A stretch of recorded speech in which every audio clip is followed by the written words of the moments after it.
علیکم ورحمۃ اللہ وبرکاتہ۔ میں آپ سب کو خوش آمدید کہتی ہوں اپنے چینل قرآن ٹیچنگ میں۔ میرا نام ہے سارہ اسلم۔ ہم سب نے بچپن سے یہی سنا ہے، یا جب بھی ہم قرآن کے حوالے سے کسی کتاب کو پڑھ رہے ہوتے ہیں تو ہمیں یہ بتایا جاتا ہے کہ قرآن وحی کے ذریعے سے نازل کیا گیا، کہ آپ صلی اللہ علیہ وآلہ وسلم کے پاس جبرائیل علیہ السلام آیا کرتے، وحی لے کر آتے اور پھر اس کے ذریعے سے آپ صلی اللہ علیہ وسلم کو قرآن سکھاتے۔ تو ہمارے ذہنوں میں سوال یہ اٹھتا ہے کہ وحی کیا چیز ہے؟ وحی کو سمجھنے کے لیے یہ جاننا ضروری ہے کہ انسان کے پاس علم حاصل کرنے کے کتنے ذرائع ہوتے ہیں۔ انسان کے پاس کسی بھی چیز کا علم حاصل کرنے کے لیے اللہ نے 3 ذرائع دیے ہیں۔ ایک انسان کے حواس ہیں، جیسے کہ انسان کی آنکھ، ناک، کان، یعنی جس کو حواس خمسہ کہا جاتا ہے، یہ حواس ہیں جس کے ذریعے سے انسان کو علم حاصل کرتا ہے۔ دوسری چیز انسان کو عقل دی گئی ہے کہ وہ عقل کے ذریعے سے علم حاصل کرتا ہے، اور تیسری اور سب سے اہم چیز جو ہے علم حاصل کرنے کے لیے وہ ہے وحی۔ اس چیز کو ایک مثال سے سمجھیے، جیسے کہ آپ کے سامنے ایک دیوار ہے۔ اب آپ کے حواس جب اس دیوار کو دیکھیں گے تو سب سے پہلی چیز وہ کیا جانیں گے؟ سب سے پہلے آپ کی آنکھ جب اس دیوار کو دیکھے گی تو وہ یہ دیکھے گی کہ اس دیوار کا رنگ کیا ہے۔ آپ کا ہاتھ اس دیوار کو چھوئے گا تو وہ محسوس کرے گا دیوار مضبوط بنی ہوئی ہے۔ تو یہ آپ کے حواس ہیں جنہوں نے اس دیوار کے بارے میں کوئی علم حاصل کیا، کوئی معلومات حاصل کی۔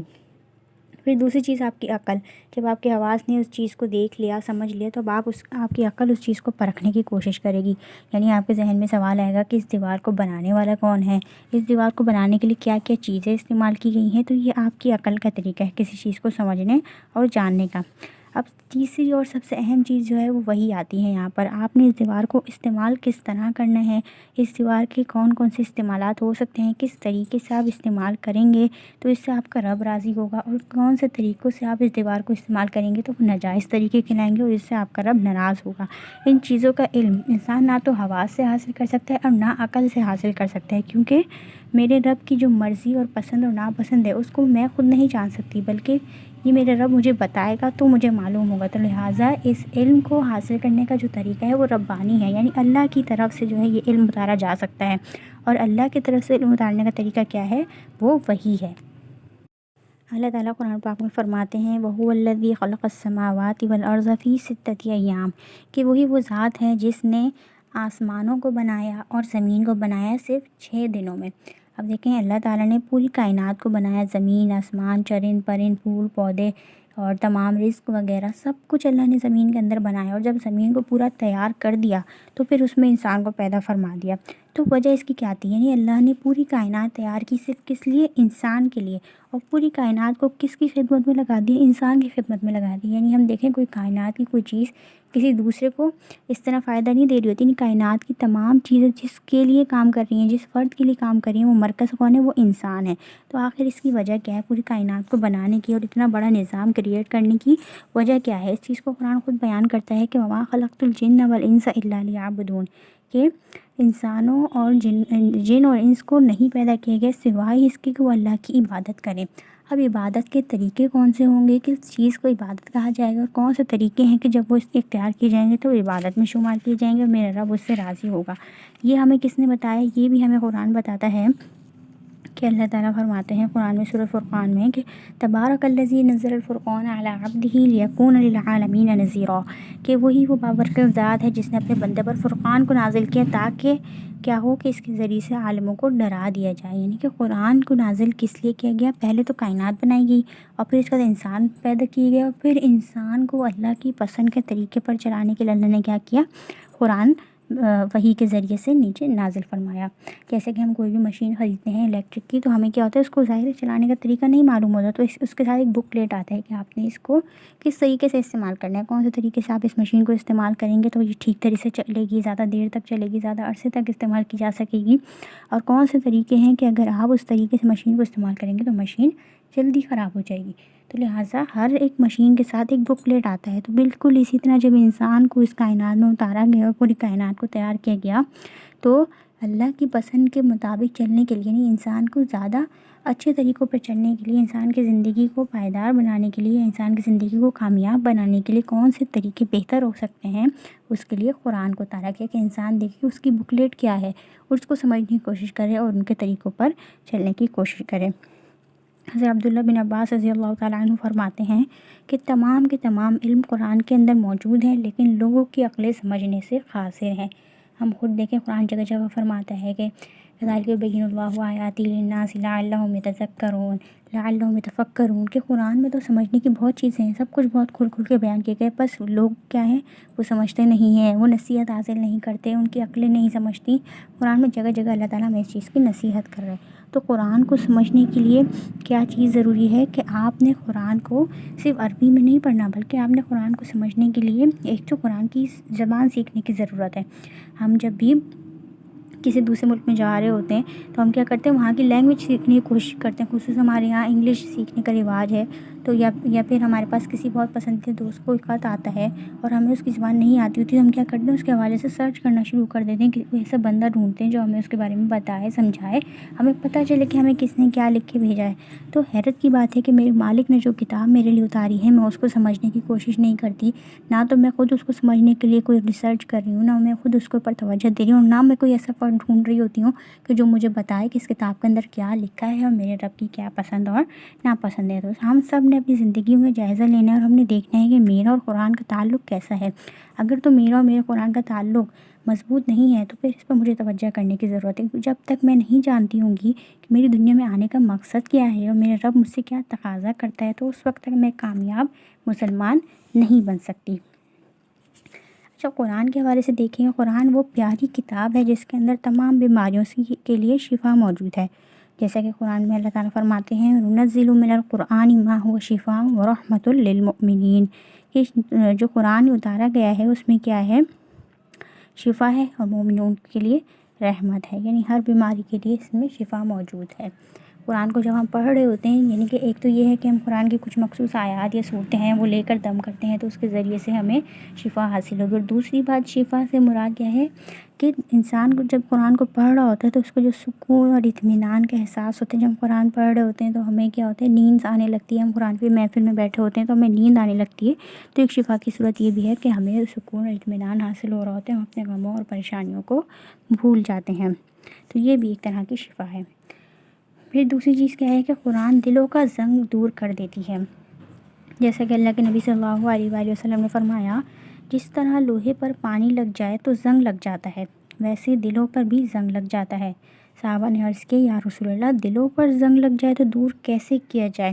فرمایا کثرت ذکر الموت، موت کا کثرت سے ذکر کرو، و تلاوت القرآن، اور قرآن کی تلاوت کرو۔ اب ذہن میں سوال یہ آتا ہے کہ دلوں کو اگر زنگ لگ جائے تو اس کو دور کرنے کے لیے موت اور قرآن کا کیا تعلق ہے؟ تو دیکھیں اس کی وجہ یہ ہے کہ جو موت ہے وہ تمام لذات کو ختم کر دینے والی ہے۔ ہم جتنا موت کو یاد کریں گے تو ہمیں اتنا ہی زیادہ احساس ہوگا کہ دنیا کی زندگی اور دنیا کے آسائشات اور تمام چیزیں بالکل عارضی ہیں، ختم ہو جانے والی ہیں، تو اس طرح ہمارے اندر دنیا سے بے رغبتی پیدا ہوگی۔ پھر جب دنیا سے بے رغبتی پیدا ہوگی تو انسان کے ذہن میں سوال یہ ہے کہ جب دنیا عارضی ہے اور اس کا کوئی فائدہ نہیں ہے تو ایسی کون سی زندگی ہے کہ جو ہمیشہ والی ہے، جو مجھے فائدہ دینے والی ہے؟ ایسے کون سے کام ہیں جو میں کروں تو میری ہمیشہ کی زندگی بہترین طریقے سے گزر سکتی ہے؟ تو پھر اس کے لیے ظاہر ہے تلاوت قرآن کی طرف ہمارا رجحان بڑھے گا اور اس طریقے سے ہمارے دلوں کا زنگ دور ہوگا۔ تو لہٰذا دلوں کا زنگ دور کرنے کے لیے کیا اہم ہے؟ ایک تو آپ نے کثرت سے اپنی موت کو یاد رکھنا ہے، ہم نے مسلسل اس چیز کو ذہن میں رکھنا ہے کہ دنیا کی چیزیں وہ عارضی ہیں، دنیا کی جو تمام آسائشات ہیں، تمام آرام ہیں، ہر چیز بالکل عارضی ہے، ختم ہو جانے والی ہے، لہٰذا ہم جتنا اس کے پیچھے لگیں گے اتنا ہی ہم اپنے آپ کو برباد کریں گے، جتنا اور جو کچھ مل گیا اس پہ اللہ کا شکر ادا کریں، اور جو آخرت ہے اس کے لیے تیاریاں کرنے کی کوشش کریں کہ جو چیز مجھے پسند ہے تو میں اس کو حاصل کرنے کے لیے آخرت میں توجہ لگاؤں کہ مجھے وہ آخرت میں ملے، تاکہ وہ ہمیشگی کی ہو اور وہ دنیا سے زیادہ بہترین اور پائیدار ہو۔ اس کے بعد قرآن کی فضیلت، جب کوئی قوم، قرآن کی فضیلت کے حوالے سے آپ کے سامنے ایک حدیث بیان کر رہی ہوں کہ جب کوئی قوم اللہ کے گھر میں جمع ہوتی ہے، اللہ کی کتاب یا قرآن کو پڑھتی اور پڑھاتی ہے تو اس پر کس طرح کی رحمتیں نازل ہوتی ہیں۔ مسلم اور ابو داؤد شریف کی روایت ہے یہ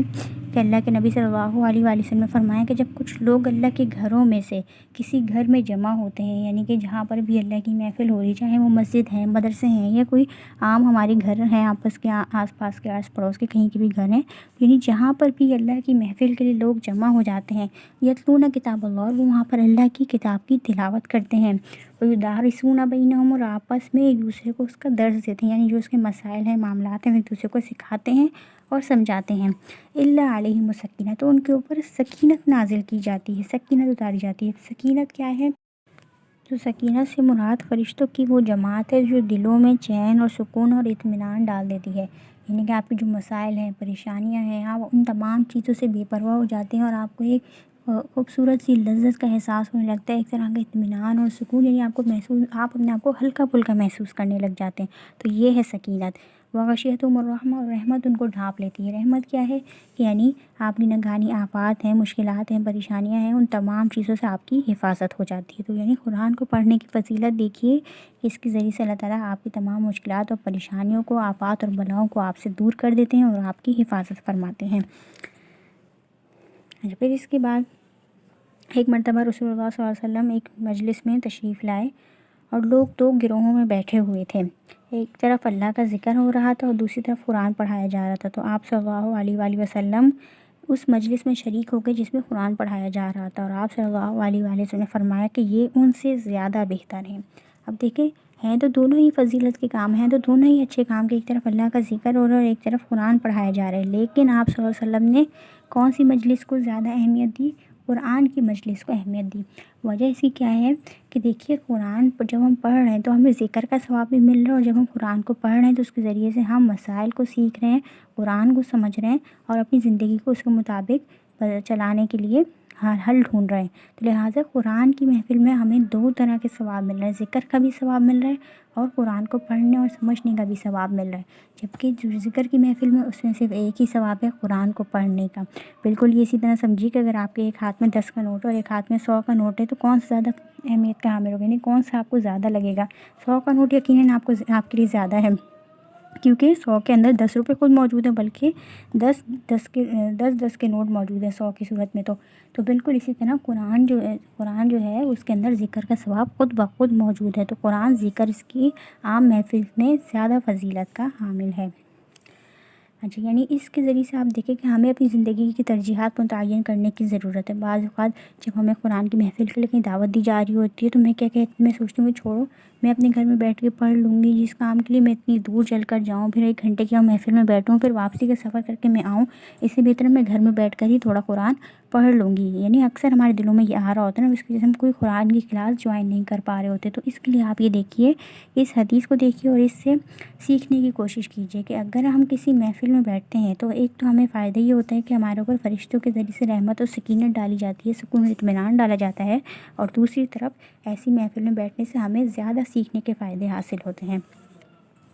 حدیث قدسی صلی اللہ علیہ وآلہ وسلم ہے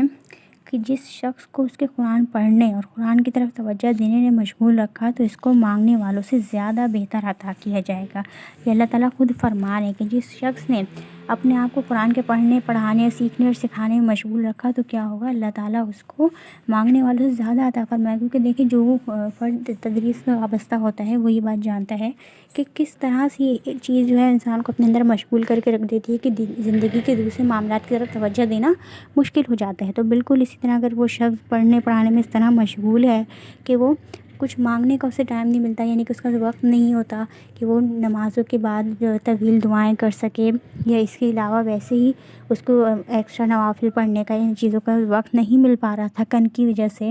تو اللہ کیا فرما رہا ہے کہ ایسا شخص اگر مجھ سے نہیں بھی مانگ رہا تو میں اسے بن مانگے بھی عطا کروں گا۔ جو کچھ مانگا ہے وہ تو ملے گا ہی ملے گا، اور جو نہیں مانگ پا رہا اور مانگنا تھا اس نے تو وہ بھی عطا کیا جائے گا۔ اب ہم سب کو